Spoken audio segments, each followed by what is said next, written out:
Okay, let's continue the lecture on sorting. Where is the lecture? So, last time we have defined the problem of sorting, and we started discussing few sorting algorithms.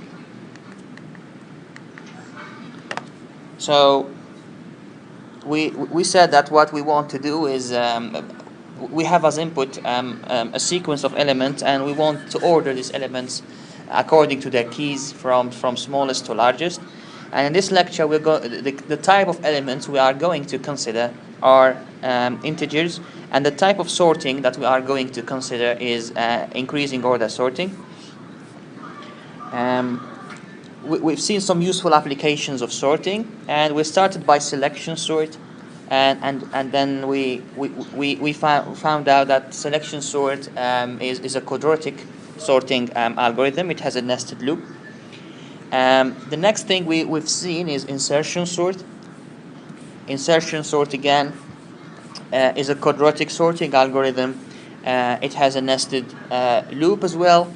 However, there is a main difference between the two, which is insertion sort.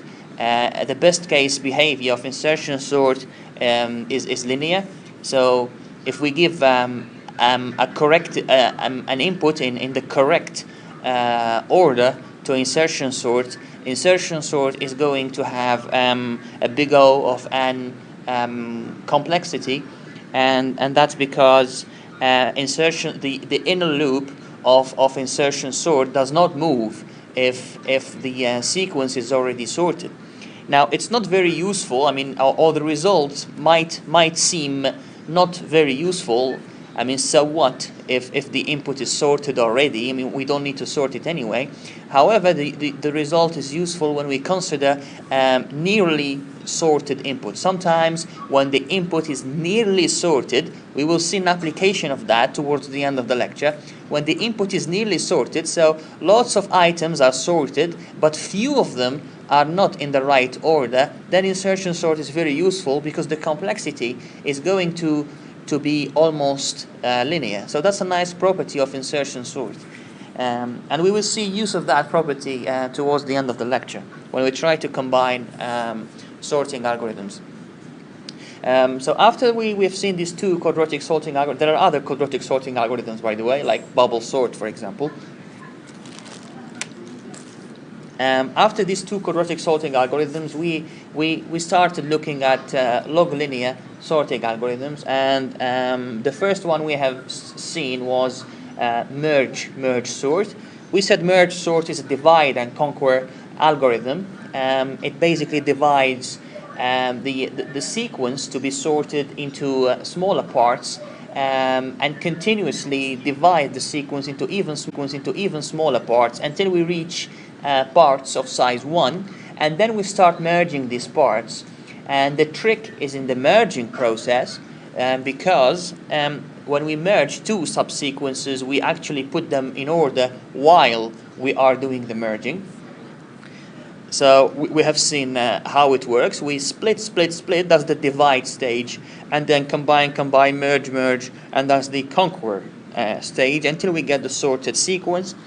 And we have talked about the complexity of this algorithm, and we said that the merging operation is big O of n at every level. We said that the merge sort is going to at each level split the sequence into almost equal halves and continuously do that. And we said that was an easy part of the sorting process. And after the parts are of size, we reach subsequences of size 1, we are going to merge them again. And we said merging a subsequence of size 1 with another subsequence of size 1, that requires 2 steps in the worst case. Merging a subsequence of size 2 with a subsequence of size 3, that requires 5 steps in the worst case. So at every merging level, what we are doing is big O of n of work. And because we are halving the size of the input at each stage, we said that the number of different merging levels is big O of log n. And since each merging level has got a total cost of big O of n, so it's big O of n repeated big of log n times, and the product of the two is big of n log n. So that's why merge sort is a log linear sorting algorithm. So number of merging levels, number of partitioning levels is log n. The amount of work which is done at the merging level is big of n at each level. So big of n repeated big O of log n times. We've seen an example when we said the sequence has size 32 or 16. When the sequence has size 16, the initial sequence has size 16. We have seen there are four merging levels, and then we derive the relationship between the number of merging levels and the size of the sequence, and we found that the number of merging levels is log n of the size of the sequence, and more precisely log 2 of n of the size of the sequence. And on each level we have big O of n work. So the last merging takes big O of n. So in our case here, 16 steps in the worst case. The level before, we have 8 steps on the left and 8 steps on the right. The level up before that, we have 4 steps, 4 steps, 4 steps, 4 steps. So each level is 16 steps, i.e. big O of n, and we have 4 levels, i.e. log n of 16, log 2 of n of 16, which equals 4. This is how we derive the asymptotic complexity. This is how we derive the asymptotic complexity of merge sort. We found it was an n log n sorting algorithm. I have included in the lecture website all these algorithms next to each other in one A4 formatted document. So if you want to look at the codes, I suggest you look at it in the other document, not in the slides, because as you can see, the code is large, especially the commented code, and it's not nice to read on the slides. So you can read them from the other document, which is underneath that one in the website. So these are all things that we have discussed already. The complexity of merge sort we found was n log n. So this is just talking again about the merging process, that two subsequences are of that size and that size. They have that kind of complexity. This is the very last merging. This is the merging that occurs before it, and so on and so forth. And at the end, the total complexity of merge sort was n log n.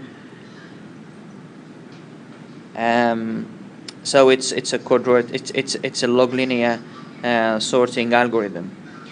The problem with merge sort is that it uses auxiliary space. So in order to do the partitioning, we have to move not the partitioning, the merging. Sorry, in order to merge two subsequences, we have to create an extra space for them. We cannot just merge them inside the array itself. Okay, so we have an array which is our input, and then we do the partitioning. The partitioning is just about moving indexes. We do not need to create a new smaller arrays. We just move indexes around recursively. It's not a problem. However, when it comes to do the merging, we have to create new arrays in order to combine the old arrays. This creation of new arrays requires us to have an extra space of big O of n. So if our initial input has size 16, then we are going to, in order to do merge sort, we need another array of size 16 where we do the merging. So the sequence is, our input sequence will be in one array, the output will be in a different array. Compare this with insertion and selection sort. They do not need an extra array. They do everything inside the input array. But for merge sort, we need an extra array in order to copy. But for merge sort, we need an extra array in order to copy the elements when we do the merging. So that's why it requires big O of n space. Okay, for this reason. It also requires big O of log n space for recursion. So because it's a recursive algorithm, so each time we are doing recursion,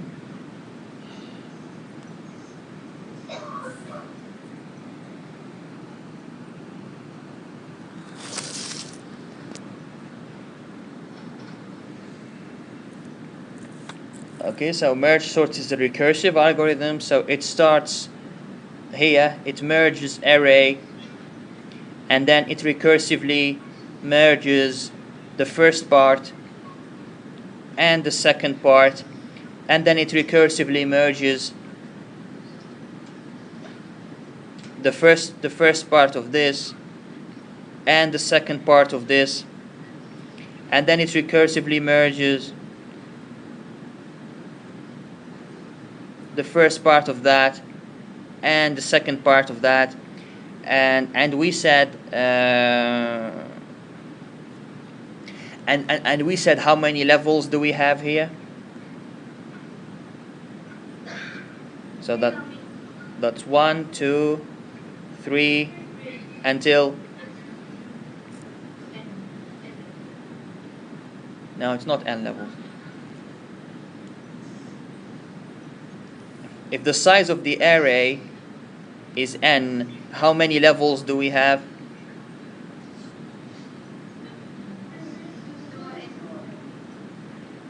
We said that each time we are halving the input, each time we are splitting it into almost equal halves, and we have seen an example which I've just said a few minutes ago. If the size of this array is 16, how many levels do we have? So what's the relationship between the number of levels and the input? Yeah. So we have log 2 of n. We have log 2 of n merging levels, and this is why we need log 2 of n extra space. Okay. So when we do, because we have this recursive calls, each time we have a recursive call, we are going to we need to store some variables. A constant. So each time we are storing, we need constant space, and this constant space is repeated log n times, and this is why we need log n extra space during recursive calls. If you look at insertion and insertion sort, we also need extra space for variables, but it's a constant, okay? Because the initial space that we are given is the array that we need to sort. Anything that we need to define ourselves is considered extra space. So insertion sort or selection sort, we have as input an array. However, we need to define temporary variable, we need to define the swap function, we need, but this is all constant. It does not depend on the input. If the input size is 10 or 100, it's going to be the same space. So this is why insertion and selection sort, they require a constant amount of space. But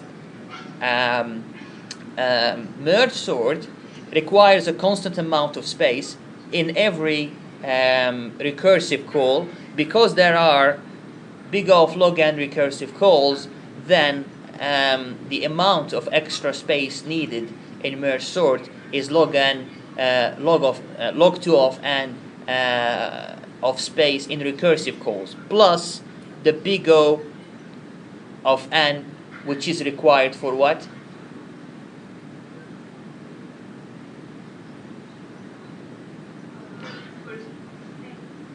So we need big O of log n to store the variables in the recursive calls, and we need also big O of n to store what? Yeah, to store the array when we do the merging. Okay, so we need to create an extra copy. Okay, so in order to avoid confusion, we have array. Our input is an array of size n. We do not count this n. I mean, we need an array, so we are not going to count it. In merge sort, we have big O of log n because of recursion, and we have big O of n. This n is not this, okay? It's not this n. This n is the original array. This big O of n is the new array. Okay, is the new array that we create in order to do the merging. Okay, so we need an extra. This is an extra n. So we have log n and n. Now log n plus n equals what?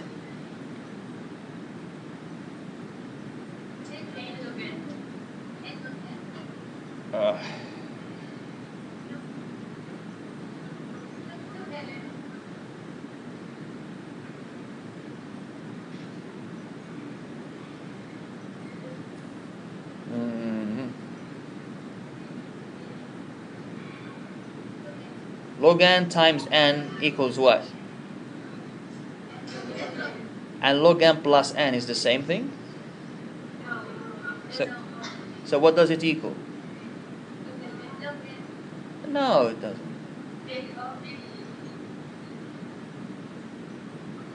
It equals what? Yeah, that's the only one remaining. I mean, is it hard to see that log n plus n equals n? I mean, is it hard to see log n plus n? Is this hard? I can't see why. I mean, I always said in order to find out which term is dominating, we have to substitute. I mean, pick a value for n. I mean, make it 1,000. 1,000. We said 1,000 is like 2 to. We have to substitute. I mean, pick a value for n. I mean, make it 1,000. 1,000.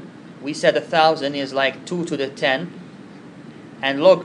What is log 2 to the 10? Or make it 1,000,000. 1,000,000 2 to the 20.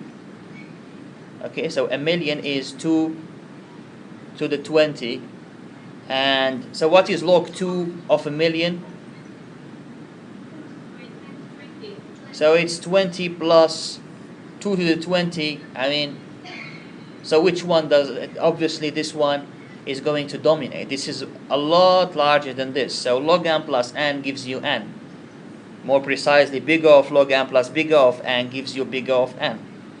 So this term grows a lot higher than this term, and that's why it's big O of n. The result. So this dominates that. Please revise lecture 2. It's very important. So back. The merge sort requires log n of space for recursive calls and big O of n for the extra space for the input. So this plus that is going to tell me that merge sort requires big O of n of extra space. Yeah, that's it.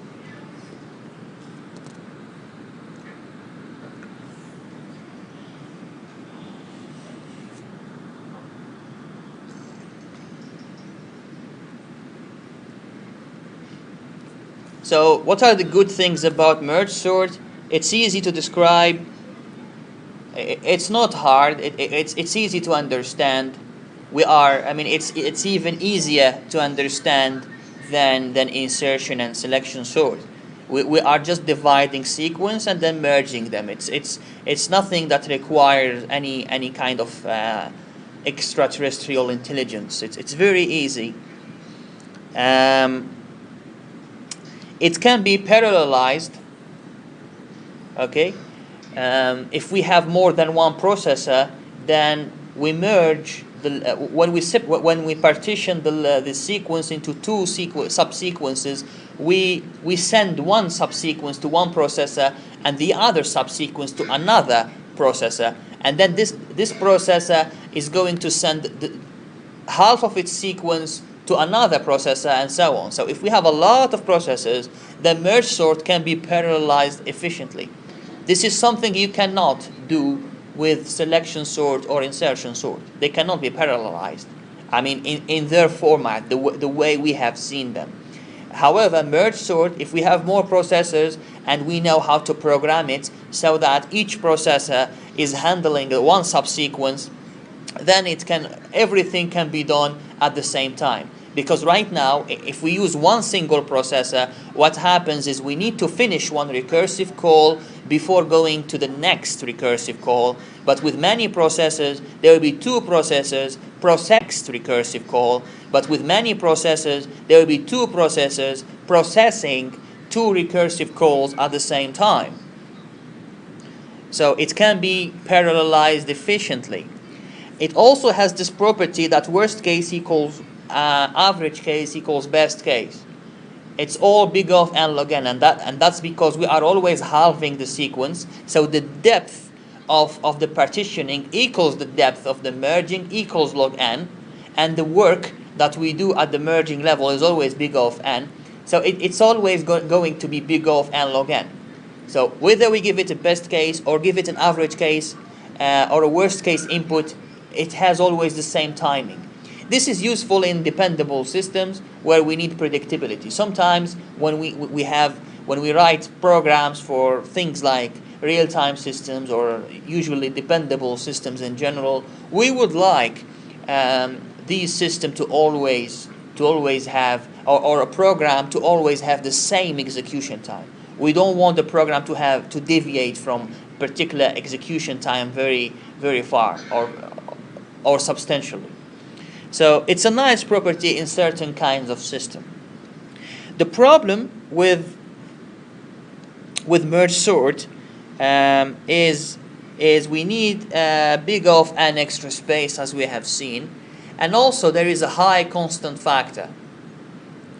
Now we have seen in lecture 2 what are the constant factors. So when we say merge sort is big O of n log n, actually the growth function of this sorting algorithm is something like C1 times n times log n. We have seen in lecture 2 that when we see a function like that, when n is very large, the value c here is not going to affect the growth too much.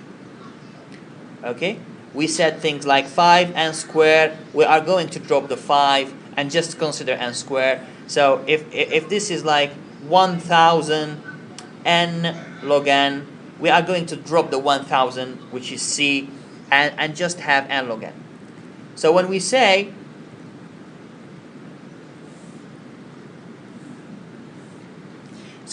that the algorithm is n log n, has complexity n log n, actually it could be something like 1000 n log n. It could be something like 2 n log n. Okay? Now, how do we derive? This is like implementation dependent. This is like hardware behavior dependent. This is not something you will be asked to answer. This is something that I tell you. I tell you that merge sort has got this high constant factor. It's related to the amount of work we do in the merging routine together with the recursive calls. So in any case, the result that we want to say is that merge sort has got a very high constant factor. Okay? So that's something bad.